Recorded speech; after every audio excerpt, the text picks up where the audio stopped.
Welcome back, adventurers, to another Reading the Journal episode of The Witcher 2 Assassins of Kings. This is most probably the last one because we are in the third chapter and I think we are close or near the end of the game. And I always did those Reading the Journal episodes when I thought something crucial will happen. And I think that the summit that we have to attend, the Summit of Mages, will be, close to the end of the game. So we are doing now a final reading the journal episode in between episodes. So that means that today, when this will be released, another normal gameplay episode will release later. And if you are not interested in the lore of the game, you can just skip that one and don't watch it because there will be no gameplay, only reading. So let's jump straight into our journal. I won't read the quests because I prefer to find out what I have to do on my own, and if I get lost or if I need information, I read the quests during gameplay, so we skip those. And we jump into the locations. Those we normally do in chronological order, so the prologue is done. I've already read that, and the first chapter should be done completely too.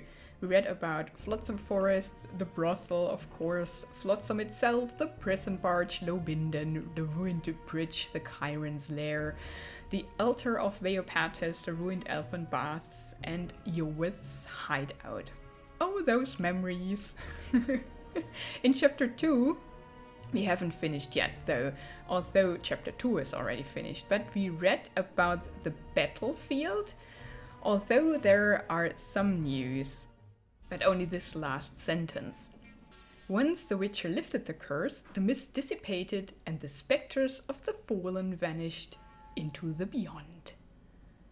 Yeah, we did that. And we had to fight the endless battle, or what was it called, in the mist. That was pretty crazy.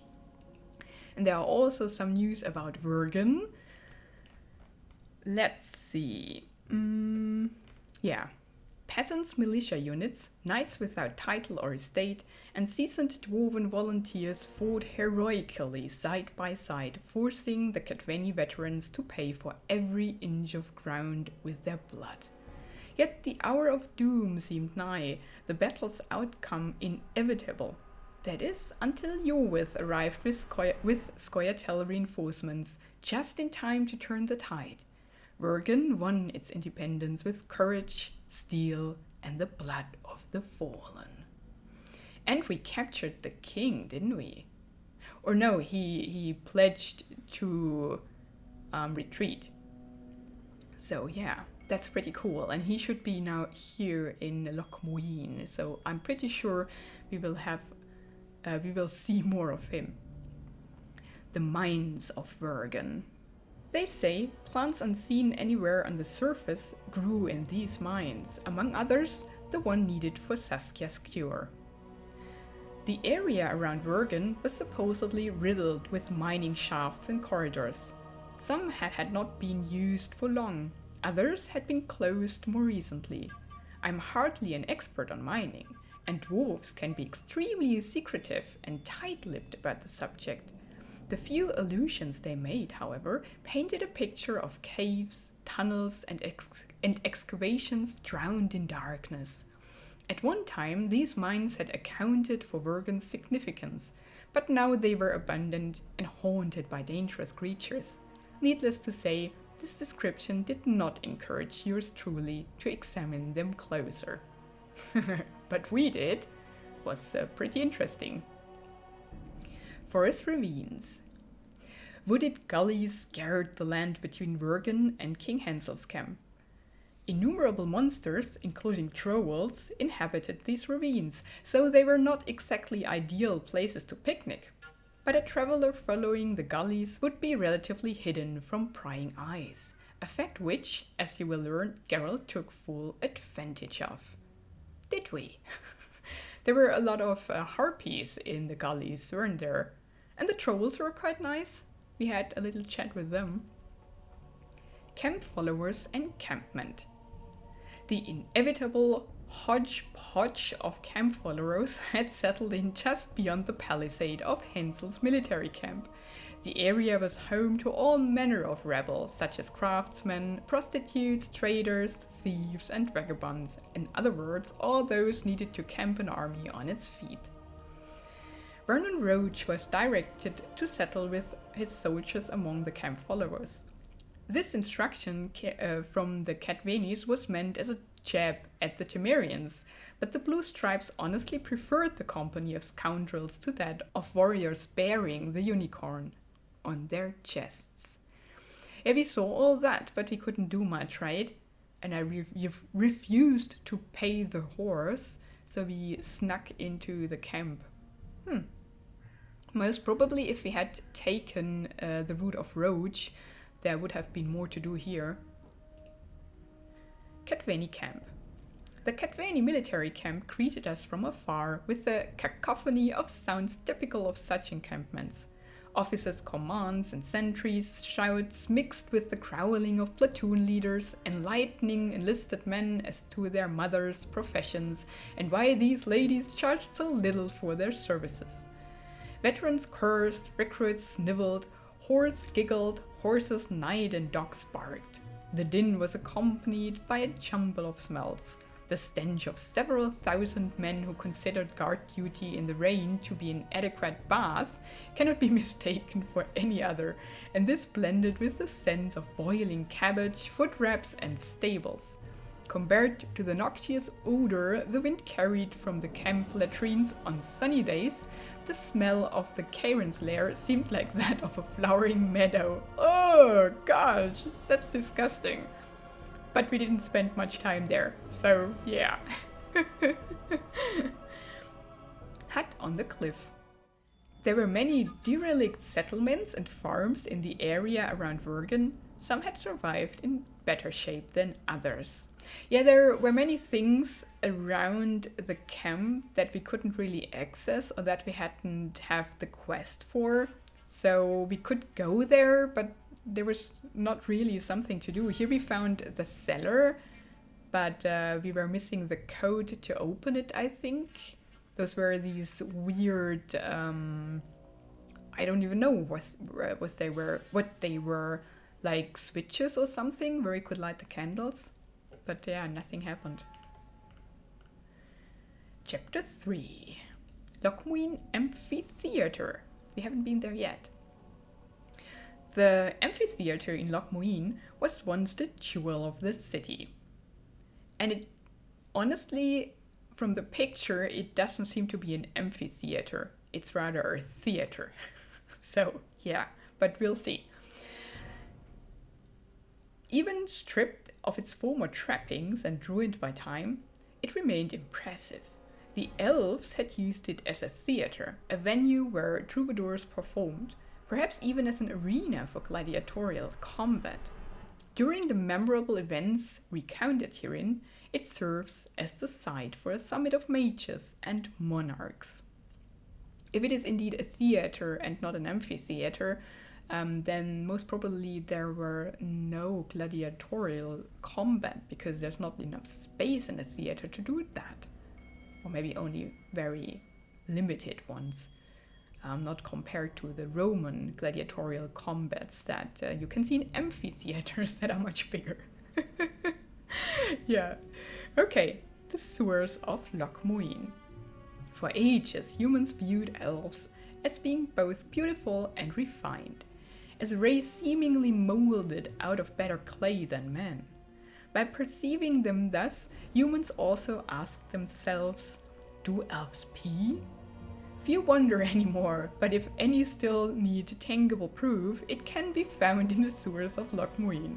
The colossal system of corridors and canals aroused envy in human builders. It served the city's inhabitants for long years and today has become a shelter and breeding ground for monsters. Those who do not fear beasts can use the sewers to travel discreetly between the city's quarters. And we did so, and found astonishing things down there, but not pee. I'm glad for that. Temerian Quarter. During the Summit of Mages and Monarchs, the camp of the Temerian delegation, led by John Atalis, extended over an entire district of Loch Muin. Plenty of diplomats milled around the camp, but soldiers were present in the far greater numbers. Yeah, we couldn't visit any of the quarters because we chose the path of Yorwith. I think that would have been differently if we had chosen the path of Roach, because then we would be friendly with all the soldiers. So there's that. And this is all about the locations. Yeah, I think I have to go up and then into characters. Here we start with the main characters. They are down there and we go through all of them, although most of them I think we have already read, like Marie-Louisa Lavalette. We know about her already. There are some news about Triss though. And that is here. In Edirn, the search for Triss ended with the discovery of a bitter truth. Transformed into a nephrite figurine, she had ironically been in the possession of an oblivious Geralt for a time, and he had brought her straight to the Nilfgaardian camp. The Nilfgaardian emissary envisioned a special part for her in Loch Muin. Yeah, we saw her decompressed, but we have no idea where she is, and we have no idea where, what's his name, Fitzgerald thingy is. And we missed the chance to question him, and I don't know why we couldn't down in the jail when we came up from the sewers.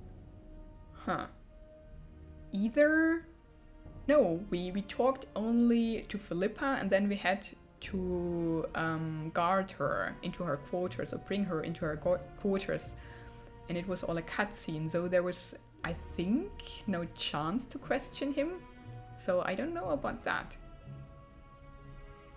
There are no news about Geralt, we read all of that.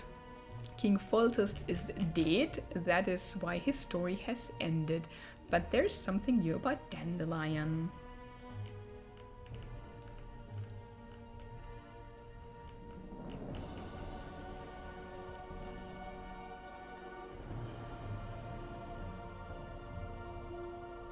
Having taken part in many adventures by Geralt's side, when he asked for my help, I agreed without hesitation. I had already been imperiled when helping him in less rewarding tasks than using poetry to lure an unparalleled demonic lover. Thus I had the chance to risk my life in the name of three most beautiful values: friendship, poetry, and love. There was no other decision to make. Geralt and Yorwith headed for Loch Muin to meet their destiny, yet I decided to stay in Wergen a bit longer. I had more than enough material for new ballads, therefore I fought the urge to reach Loch Muin in time to witness the important events transpiring there. Thus I know the rest of the story only from the accounts of others, yet I present it here as faithfully as possible. Anything omitted was surely not worth a mention in the first place. Right, he's now not an eyewitness anymore of what he's telling us. Vernon Roach. There is a bit of news to him too. Here. Vernon's help was as unexpected as it was invaluable. Even though Geralt stood with his opponents, Roach helped the Witcher, saving him from certain death. Furthermore, he did so out of kindness, thus proving that tales of his callousness are somewhat exaggerated. Roach not only provided him with valuable information, but also risked his neck helping him to acquire royal blood. Though Geralt had not sided with him fully earlier, Vernon trusted that the Witcher would be able to get to Foltest's murderer. Though that meeting was to be their last, at least in this story, Geralt never forgot the debt he owed the Blue Stripes captain. Is that the reason why Geralt is naming all his horses Roach? I wonder? Maybe. Then we know all about Buzy and Anais Lavalette. And Wes, there are no news about her. But now let's read up on Chilard Fitz-Österlen. There he is. That should be interesting.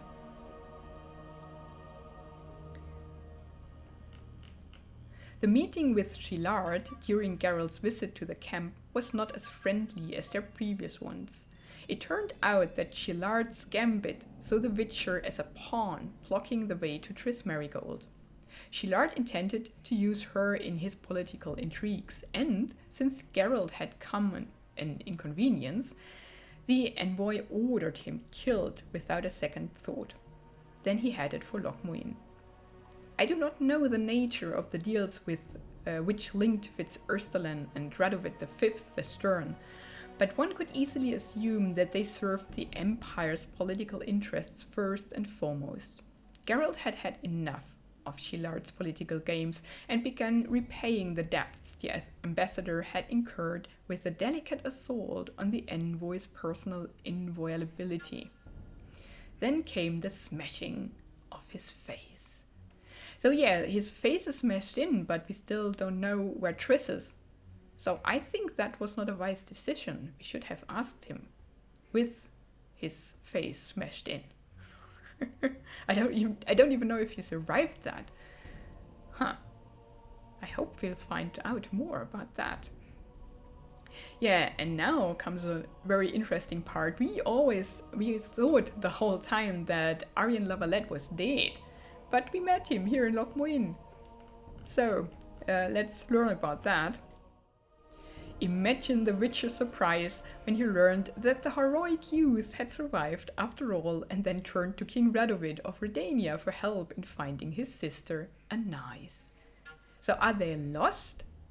And what's with the brother? Buzy. Huh. Okay, interesting. So, there's not much information, but there's that. Maybe we will see him another time, or later on, and learn more. The Kingslayer.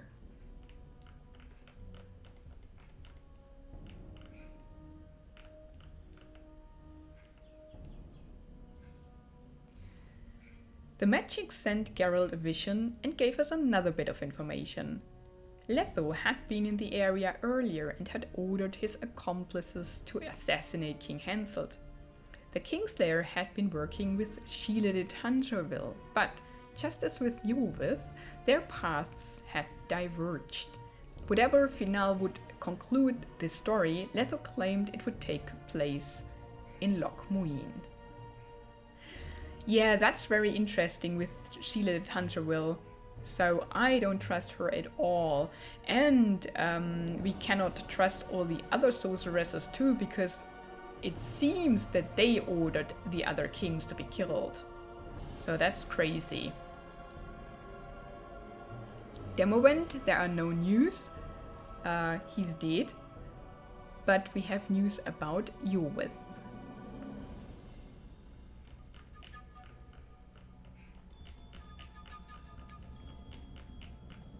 A lot of. When Iorveth chose to fight for a free Pontar Valley, when he swore an oath of allegiance to Saskia, he stood alongside the humans defending Vergen. Few trusted this sudden shift in this uncompromising enemy of the Tuan, an elf responsible for more than one razed village and the tears of more than one mother over a slain son. The Squirrel Commander had Saskia's full confidence, however, and that put an end to all discussion. The relations between Vernon Roach and Iorveth were certainly complicated. The Scoia'tael openly hated the Blue Stripes commander, and doubtless wanted his death, yet one could see in him a shadow of respect for the Temerian's abilities and tenacity. The fact that the elf could give a hated enemy his due was, I think, to his credit. Iorveth had been living in hatred and shedding human blood for years, and the question of whether he still knew what he was fighting for remained an open one. Even those who had known him longer had their doubts. When Iorveth disappeared after the poisoning of Saskia, nobody expected to see him again. Some whispered he had been behind the poisoning, or that he had simply lost the will to fight. Nobody believed his talk of elven archers. Time would show what his promises were worth. The Scoia'tael doubtless had a sense of dramatic timing. His reinforcements could not have come at a more appropriate moment, and the emotion felt by all the defenders, including yours truly, was pure euphoria. Iorwith proved himself a person who does not waste words or abandon allies in need. If I had any doubts about him, they dissipated together with the smoke which hung over Wergen. Iorwith was determined to save Saskia and settle the score with the sorceresses. He and Geralt set out to Loch Muin to close the final chapter of this story. There they had to split up. Iorwith went to search Philippa's quarters, and Geralt didn't hear from him for some time. It's a fair guess the Scoia'tael leader was not idle in the meantime. Iorwith, as he was wont to do, appeared as if from nowhere just in time to help escort the sorceress to her quarters. On the way, he made it clear to her that, if not for circumstances, their meeting would have been far less pleasant to her. The elf helped Geralt recover the dagger needed to lift the spell from Saskia. Though Iorwith could only hope that Geralt would do his best to not kill the dragoness, the Scoia'tael took the risk and placed his trust in the Witcher. They had already been comrades in arms for good or ill for some time. Yeah, I don't trust that dagger fully, or the story of Philippa. Maybe her final goal is to, if she cannot control Saskia, then to kill her. Because if she cannot control her, she would be a threat to the circle of sorceresses. Because she's a dragon after all. And uncontrolled, I think she has more power than the sorceresses would appreciate. So yeah, I don't know about that dagger. It might kill her, but we'll see. Sultan Shive.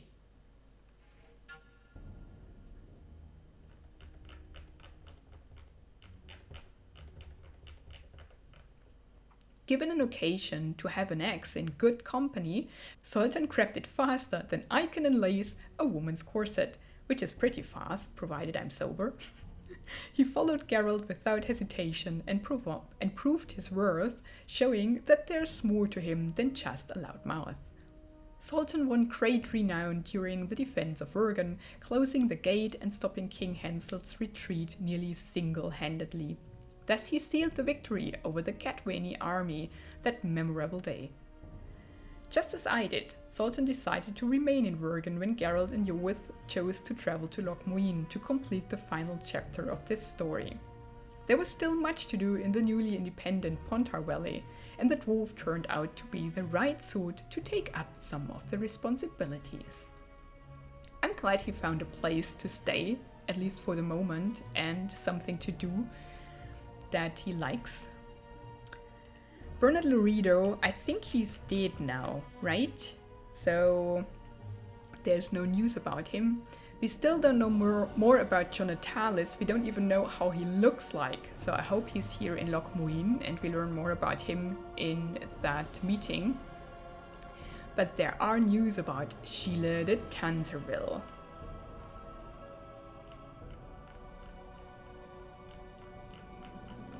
The shocking truth about Sheila de Tanserville and the more important pieces of the puzzle concerning her role in the events in the north would not be fully revealed for some time, but Geralt chanced upon the first clue of her complicity by pure coincidence.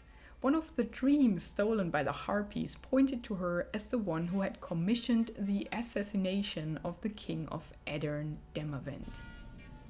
Yeah, and I think Philippa knew about all of that. So it was the Lodge, we think, for the moment. Serrit. Serrit was probably one of the Witchers Roach had mentioned. He and Orcs trying to cover Letho's escape when Sheila located their hideout. Though both died in the end, they completed the task, buying the last Kingslayer time to flee. Yeah, we never saw them, we only heard about those two here, Serrit and Orcs, and they're dead. Ox was probably one of the witches Roach has mentioned. He and Sarid were trying to cover Letho's escape when Sheila located their hideout. Though both died in the end, they completed their task buying the last Kingslayer time to flee. Yeah, he's still alive, and I hope we find him. Yeah, I don't know if that summit can be the end, because there's so much to do and to learn. So either we learn it all in a cutscene, when they are talking to each other, and then we just have to kill everybody who is there, including the Kingslayer and all the sorceresses and sorcerers and kings. Or I don't know how this would work out. We'll see. Henselt.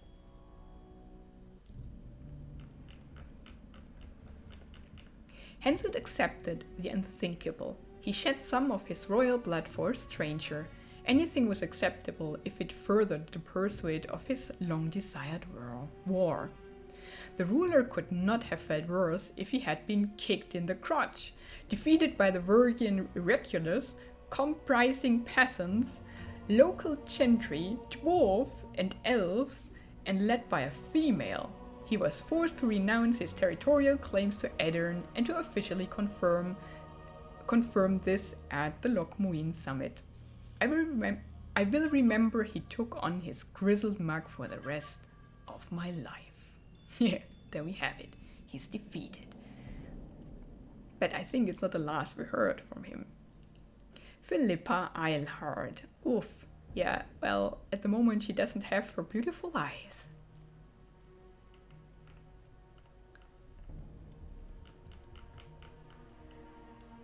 Her qualifications in the area of curses, magic and supernatural phenomena were undeniable. If there was anyone to help the Witcher in this regard back then, it was certainly Miss Eilhard. Still, I was extremely glad when it was Geralt and not I who was forced to speak with the Tretogor magician. It was Philippa who gave the Witcher the list of the ingredients for the antidote for the poison plaguing Saskia. The knowledge of recipes, ingredients, and their specific properties is always extremely helpful in learning magical arcana, and few could equal Eilhard in that regard. Philippa tricked everyone, not only casting a charm on Saskia under the guise of aid, but also using Geralt and Iorwith in her machinations. On the one hand, it was inevitable. On the other, it left a bitter aftertaste, giving rise to the thought that sorceresses' misdeeds are responsible for the widespread mistrust towards their profession, and perhaps even towards the female gender. Eilhard abducted Saskia and left for Loch Muin.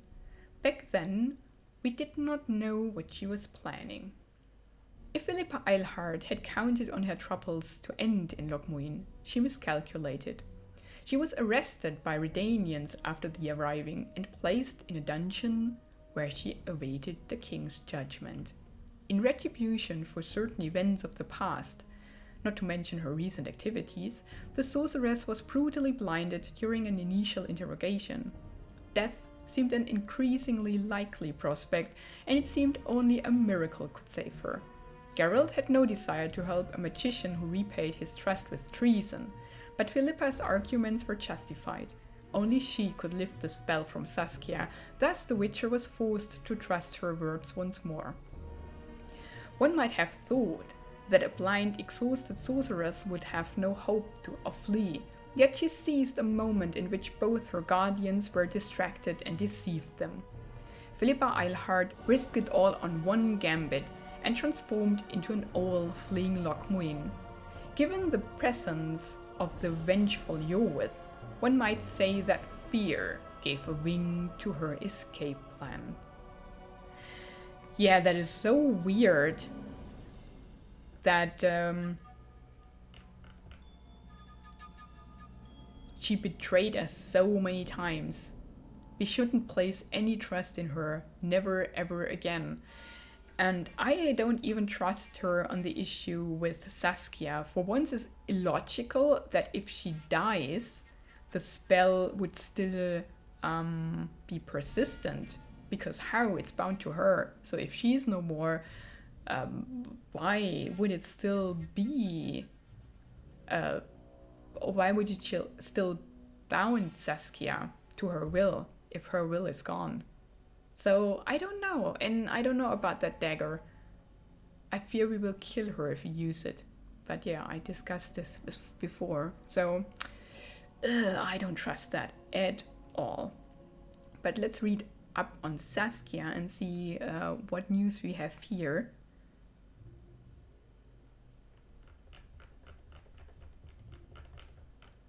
Word of Saskia's deeds had traveled far beyond Addern's borders. She was a heroine in the eyes of many. What surprised me most was that she had made an impression on Yorwith, who had high hopes for her. Even Yorwith grew doe-eyed when he gazed at her. This was especially puzzling because Scoia'tael are generally unmoved by human women, even those who are thought to be extremely beautiful. Once Geralt discovered the whole truth about Saskia, all the pieces of the puzzle fell into place. Saskia, a hybrid dragon, could assume any form she desired, even that of a human. And that is why Yorwith was drawn to her. He knew that. And he didn't see her as the woman, or the human woman, but as the dragon. Saskia had achieved a great victory, adding another chapter to her legend. There was, however, something baffling about the speed with which she set off for Loch Muin, where she hoped to convince the rest of the North to recognize the Pontar Valley as an independent state. Saskia was no longer her own mistress. He, or she, who could command the dragon, stood to attain great power indeed. And it's Philippa. And that's bad, because we don't trust her. Prince Stannis. His refusal to help Saskia said much about the youth's personality. None of it good.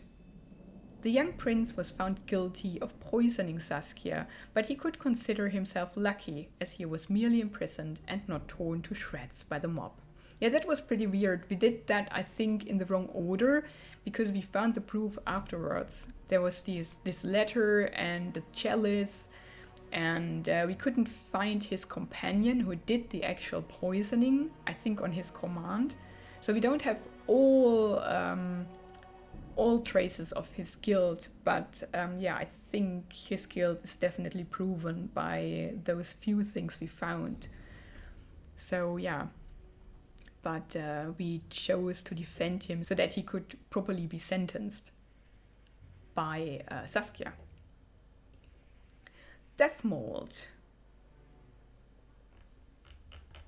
During the Battle of Vergen, Deathmold aided the attackers, using his magic to destroy fortifications and key defensive positions. It is clear that had they been deprived of his talents, the Cadwanis would not have penetrated so far.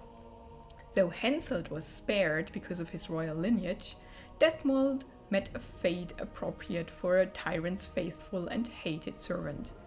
The sorcerer's life ended in the central square of Vergen, a town he had hoped to help seize and bring to its knees. Yeah, he was beheaded on Saskia's demand, but she spoke during her being influenced by Philippa. So maybe he would have had survived if Saskia hadn't been influenced by Philippa. So many ifs, we don't know.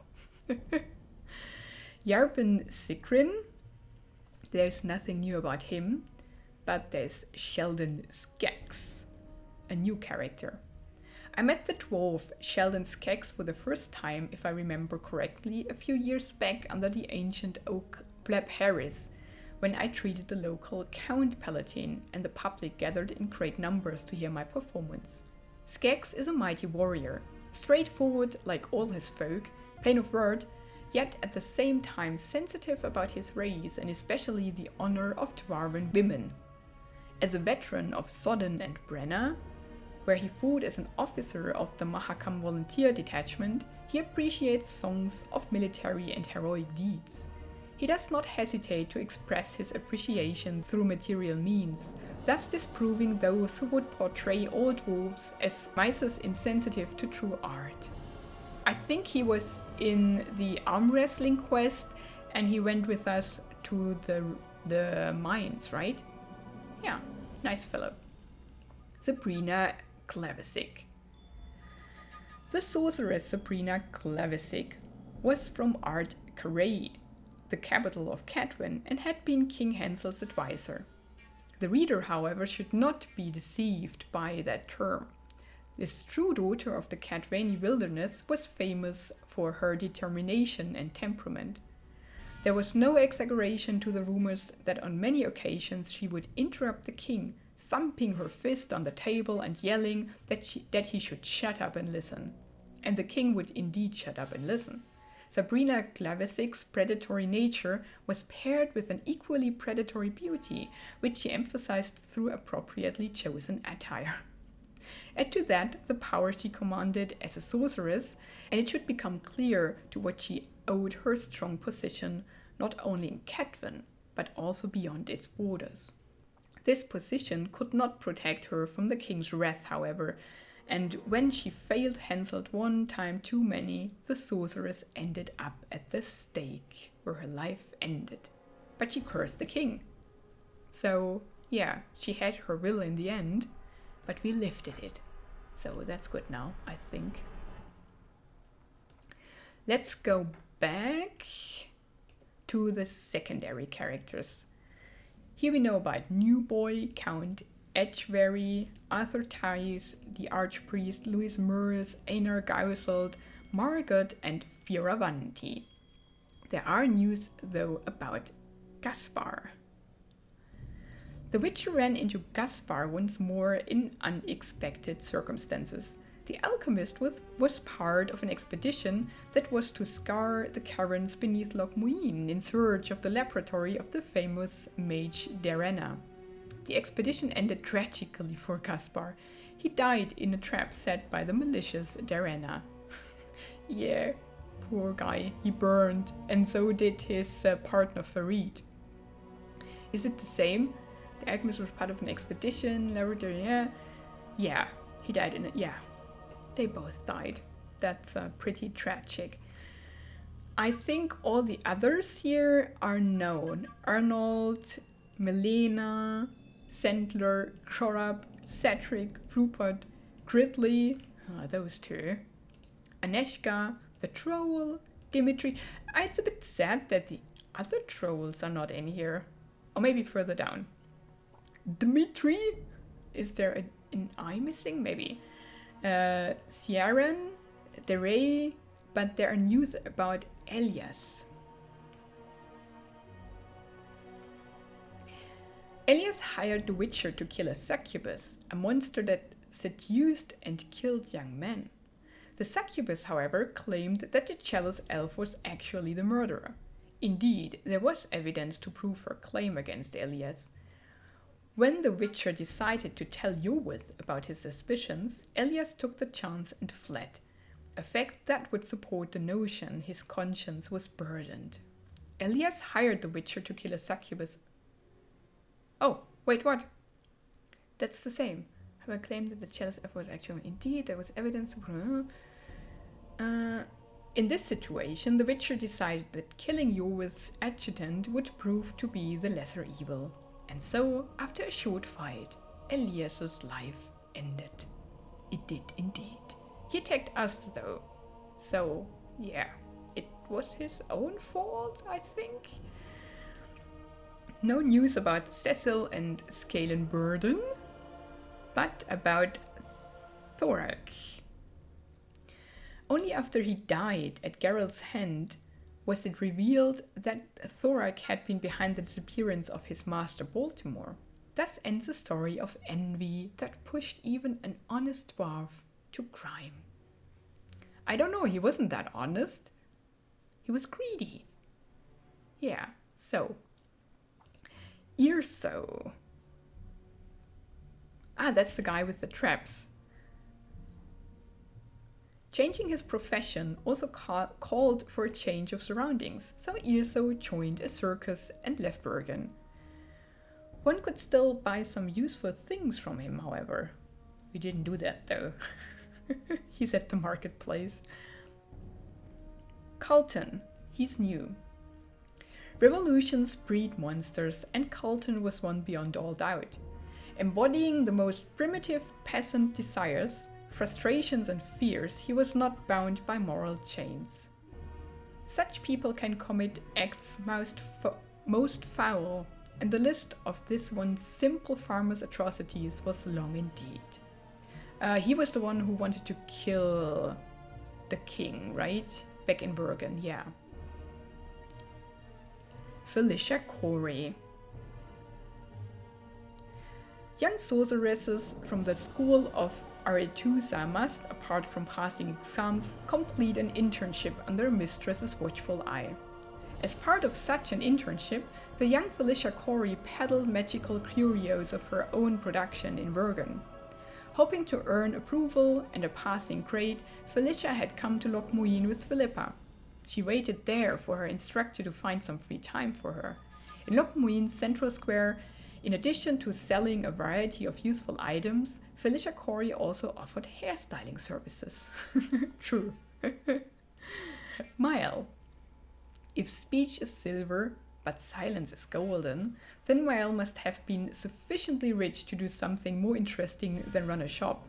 Nevertheless, the silent elf had some really interesting goods to offer. He was having a stall in Bergen, but he did not come to Lochmuin. Or at least we didn't find him yet. The Mighty Numa.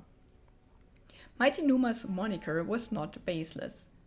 This huge man supposedly had inhuman crit, which he was liked to show off by, among other things, arm wrestling. He had no equal in this discipline. They say his grip could crush the hands of weaker opponents. Many tried to win the title of champion from him, yet nobody had managed to best him at this competition. Well, we did. Why is there no update? We beat him. Oh, maybe because we promised not to tell. Ah, that's a funny little thing to do here. So not writing it down because it wasn't told, and so Dandelion couldn't know about it. Oh, interesting. Elthon. This inhabitant of a hut near the quarry had one of the oldest jobs I ever heard of. Namely, Elthon served as a purchasing agent for a collector of harpy feathers, offering the Witcher generous sums for pinions and rectrices picked from the carcasses of harpies. As it turned out, Enton was not buying feathers for a collector, but for himself. With a sack full of plumage Geralt supplied, he finally fulfilled his dream of transforming himself from an ugly duckling into a swan, or more precisely a queen harpy. But he looked like a duck, not like a harpy, so I don't know about that. And here is the troll. Nice. A troll kidnapping a beautiful sorceress? I could believe that. A troll abandoned by his wife for that reason? That's ballad material. Yet not many people would believe a ballad in which a troll asks a witcher for help. The grateful troll returned Triss's ribbon to Geralt, and so ended this part of the story. The final episode took place when both creatures arrived in Bergen to help defend it. The Cadwenny had occasion to learn that the phrase, "the monstrosities of war," can be more than a figure of speech. True. They fought bravely. I can confirm, based on my own experience, that feelings of jealousy for a partner in demands for monogamy, even if made for the wrong reasons, can cause many a quarrel and even, on occasion, outright end a relationship. As it turned out, she-trolls are not immune to these feelings and are perfectly capable of turning into screamers, thus spoiling the idyll of the family hut. Once more Geralt put the cart before the horse as the Witcher's rule go and stood alongside the monster rather than the humans. He even managed to convince the troll to return to her husband, who eagerly awaited her. The final episode took place when both creatures arrived in Bergen to help defend it. The Cadwenny had the occasion to learn that the phrase "the monstrosities of war" can be more than a figure of speech. Ah. Adam Pankrat. Anyone familiar with military history and the annals of war has probably heard of Adam Adieu Pancret, who was one of the Sly Cats, rebel rousers, political prisoners, and other convicts whom King Ezra Tyson freed to aid unofficially the military effort of the Northern Kingdoms during the Second War against Nilfgaard. These men formed the core of the Koviri and Povisan mercenary units that streamed south at that time. Adam Pancret commanded the Valorous Free Company during the Battle of Brenna, where the Nilfgaardian offensive was finally broken and the Black Ones were pushed back beyond the Yaruga. They say that Adam later wed another soldier of fortune, and Julia Abatimarco, known also as Pretty Kitty, also rose to fame at Brenna. Truly, without people like them, the battle would have taken an entirely different course. While exploring the ravines, Geralt chanced upon Pancret and his men fighting a troll. Since the monster's death would decidedly not suit the Witcher's interests, and Pancret and his men refused to back down, tempers flared and a fight broke out between them. Yet the soldier of fortune was shrewd enough to recognize the Witcher's technical superiority. He surrendered to Geralt, thus becoming the conflict's first prisoner of war. Yeah, we saw him in the prison in Vergen again. So interesting. We do have the Tyson armor. We haven't heard of that king yet often, right? Or not at all. Is this the first time? I didn't even know that the Tyson armor was named after a king. Well, now we know. Cool. The succubus. The torched village near Vergen provided to be the home of a real succubus. This beautiful creature, possessing hooves instead of feet, drew handsome young men to it in order to seduce them and feed on their life forces. The seductress was accused of brutally murdering many young men, and the accusation seems to be solid. For you must know that the unpleasant scent of sulfur is not the sole inconvenience one must endure when encountering succubi, which can be as dangerous as vampires. Geralt investigated the murders thoroughly. He concluded that the succubus was innocent, and that it was being framed by a jealous lover. The Witcher cleared the seductress of the charges, and she proceeded to thank him for it in her customary beautiful manner. Yeah, that was a story.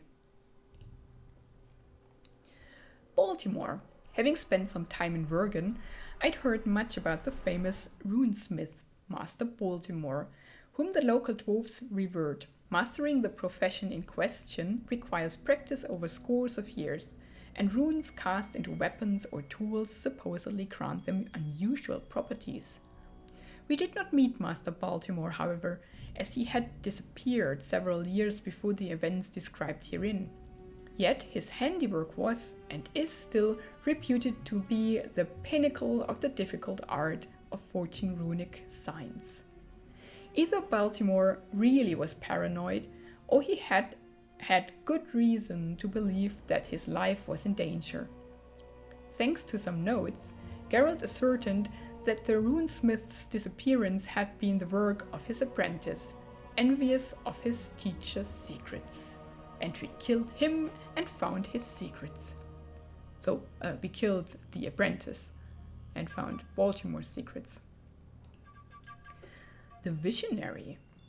During my travels, I've seen many prophets, preachers of divine truth, who frothed and gibbered foretellings about the end of the world, depravity of women, lechery of kings, and rising taxes. The visionary extolled the martyrdom and sanctity of Sabrina Glavisic, and these ideals had become the foundations of a local cult. Supposedly, the sorcerer's favor made him invulnerable and safe. However, there was no way to decipher how much truth lay in his tales. Okay. Not much about him. Wandemar. Sheilard Fitz-Österlen's personal sorcerer had only just made Geralt's acquaintance when he died at the Witcher's hand. Oh, so he was someone connected to Sheilard Fitz-Österlen. I first thought when I saw those people just standing there the whole time that it was Sheilard Fitz-Österlen personally, but it was his personal sorcerer. And I think Shilard set a reward on our head and he wanted to collect it, but well, he couldn't. Asire var an Heid. The sorceress came from Nilfgaard, or more precisely from Vicovaro, a distinction of extreme importance to the highborn of the empire, as I can attest from personal experience. That is because the term Nilfgaardian is reserved for native residents of the empire's capital and its immediate vicinity. Asire var an Heid was nothing like stereotypical Nilfgaardian sorceresses, unkempt things in unfashionable attire. On the contrary, she wore well-cut dresses and underlined her beauty with just the right touch of makeup, following the example of our sorceresses in the north. As momentous events played out in Loch Muin, Asire was murdered, probably by her own countrymen, possibly on order of the emperor himself. The hazy circumstances surrounding her death gave rise to much speculation in Nilfgaard, fueling propaganda and political conflicts for some time to come. She was the sorceress who relieved the spell on Triss, right? And then she got killed by Shilard. Marcus. Mighty Numa's assistant made money on the side by, among other things, selling healthy food, the foundation of a healthy diet. Yeah, sure. He sold drugs. The incredible Lockhart. Expelled from the Bernard Magical School for carousing and gambling, Lockhart was selling his magical tombs and amulets to quite moderate prices. But it was quite expensive, and the prices didn't change amongst the sellers, so they were all the same. So that's a bit of a lie. Brass of Bernard. Human sorcerers have been fascinated by Loch Muin from the very beginning, and Brass of Bernard was one of the many who wanted to fathom its mysteries. During his travels and research, he had come into possession of several quite interesting weapons. He sold these to any whose pouch was deep enough to cover the expense. Indeed. But he was pretty useful because he could make all those fancy armor for us. Adalbert. Adalbert was a member of the scientific expedition that had set out to explore the caverns beneath Loch Muin. The man stood out as unpleasant even among sorcerers. One could say that Geralt disliked him from the start, and the feeling was very much mutual. When Adalbert and Cynthia departed with the artifact they had found in Derhana's laboratory, Geralt breathed a sigh of relief. He had had his fill of the haughty, malicious Nilfgaardian. Yeah, indeed. Cynthia. There's no picture. Geralt not expected to run into Cynthia again, let alone in such an unusual place, but he did. The Nilfgaardian was leading a scientific expedition that was to explore the caverns beneath Loch Muin. The objective was to reach the laboratory of the famous Mage Derhana. Once the expedition reached its destination and the sorceress found Derhana's powerful artifact, Geralt and Cynthia parted. Overcoming mortal danger together had melted the ice between them and brought them closer. Cynthia went her way with her finding, and the Witcher went his. Well, but they met once more. Ilona, a bearded elven woman, is an exceptional sight, even if the beard is false. When there were no crowds, Ilona made ends meet by running a foot shop. Yeah, that's all. Okay, we paid 200 gold for her beard, and she didn't even kept it on. Fellas, in business, the ability to adapt one's skills is half the battle. After losing his workshop, the former elven swordsmith Fellas earned his living as a sword swallower. And though clients were few, Fellas still provided reliable services in his former profession. He didn't swallow a sword for us, but I think he sold some. So that's what they mean, most probably. Monsters. I think these are just the book entries, so we don't read these because the books we read during gameplay. We can make a few more things like the red meteorite sword, fire runes, hardened leather boots, hunter's armor. We wore those for some time. Some swords, diamond reinforcements, drogue armor. That's what we wore until last episode. Long leather gauntlets, essence of water, sun rune, Iskith rune, earth rune, moon rune, so all the runes we can make. Sericanian Sabera, we never made. Hardened leather, long row with gauntlets, armor of ease. We cannot make that because we don't have troll skin. And it's not as good as what we have anyway. We are wearing the Elderblood boots. We are using Kerm and the Elderblood gauntlets and trousers. We can make some magical wraps. Nilfgaardian Falconer's gauntlets. The Ren armor that we made in the last episode and now are wearing proudly, and studded leather. There are no new entries in the tutorial. Finally, we overcame the tutorial. We know everything. And we have a few new formulas though, like Lap Wing. Just as Gadwell regenerates vitality slowly but consistently, Lapwing restores vigor. The potion's effect is stronger than that of Tawny Owl, but it produces some side effects. Lapwing intensely weakens the body, reducing the Witcher's vitality and resistances. To strengthen themselves, Witchers take golden aureole and swallow together with Lapwing. Potion causes serious intoxication when... Yeah, we don't need to read that, right? To fight monsters, perform strong attacks. Tiara. This synchral potion affects the Witcher's skeleton, hardening bones and strengthening tendons.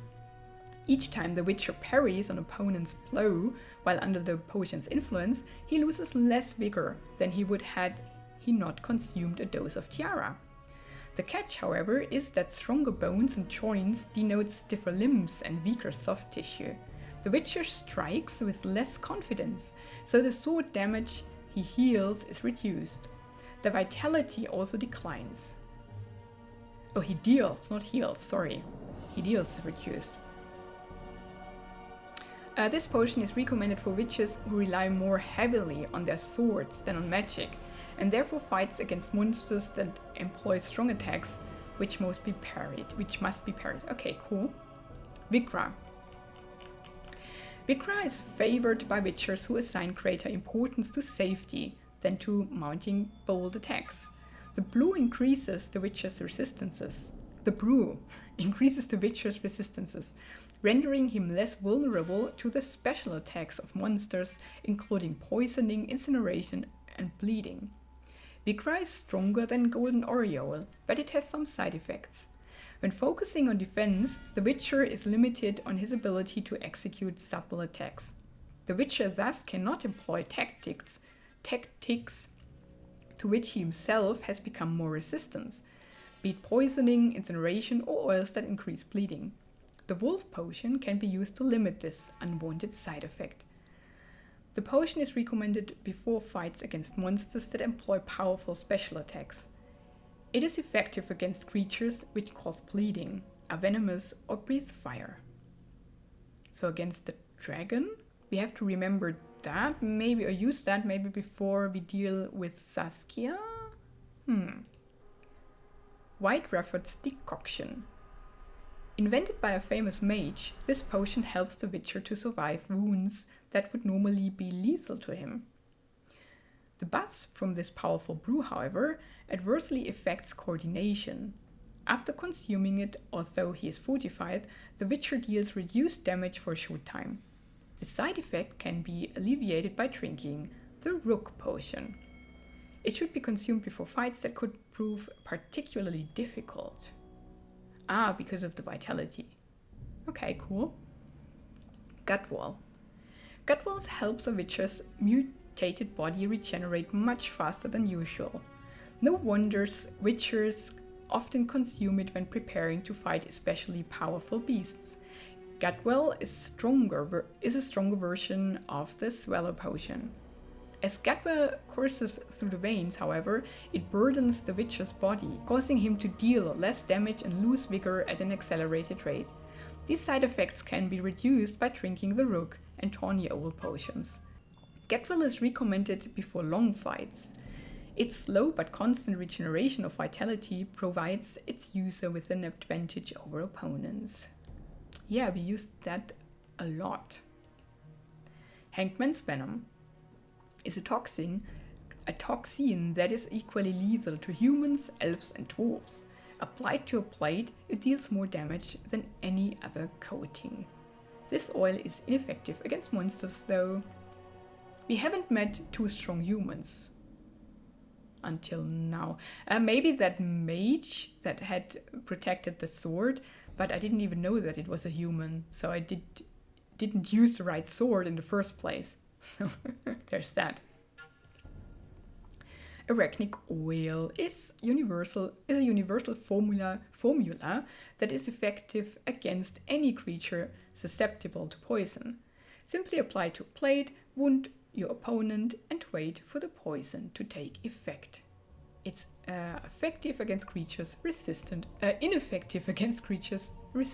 to poison. That makes sense. And I get there, and then we have the glossary, but I think these are also the books, although as the Wild Hunt is essential, we read that one, because that's not just what we read in the book, I think, because we talked with people about the Wild Hunt, so I think this is a resume of that, maybe? According to the notes of a sorcerer who spent his entire life studying the phenomenon of the hunt, there's a mysterious power behind the Wraith host's incursions into the world. Mages remain silent about the hunt, as if beset by a horde of tongue-hungry cats. This silence from so many learned minds was as telling as words, but you'll not learn any more on this subject from me within this tale. Philippa Eilhart also has a theory about the origin, motivation and essence of the Wild Hunt. It is surprisingly shallow theory for such a learned woman, and not worthy of mention next to such illustrious deductions as the ones above. There are more opinions about the Wild Hunt than there are stars in the sky. Some claim the hunt is a retinue of the specters of knights who perished in various worlds. Others think the phantoms were created by a powerful force that sends them out into different worlds in search of slaves. The poem, The Song of the Hunt, is a book as rare as hen's teeth, and a pile of rubbish about the hunt at the same time. Experts on the subject are willing to kill for that item, but fortunately there are not many of them. The multi-layered narration sends the reader into the world of the author's rich imagination, where each verse equals another interpretation. Truth mingles with fantasy in that work, but there's nothing of interest there for one researching the hunt. What is the Wild Hunt in reality? A cavalcade of riders from a world dominated by elves. Riders able to travel between different dimensions. The so-called wraiths are these elven warriors' spiritual emanations. They serve a powerful race and even more powerful individuals whose knowledge of magic and skills in this domain far exceed those of the human and elven mages of our world. Aramil, an elf from a parallel world, was pursued by the spectral riders to Loch Muin, where he found a moment of respite. He left a missive according to which the king of the hunt desires to fling open the gates between the worlds of all time, so that chaos and terror might reign in our world as well. So that's their goal? Chaos and terror? I don't know. And these are all the books we read during gameplay. These we all knew, but there's a new one about Loch Muin and the Supreme Council and Emperor Emir Var Emrace. And that is it, the whole journal read once again, and most probably for the last time. I think if we now happen upon new entries during this last chapter, I will either read it if I see it or not at all. So that's it for this. Thank you so much for watching. Have a wonderful and adventurous day, and goodbye.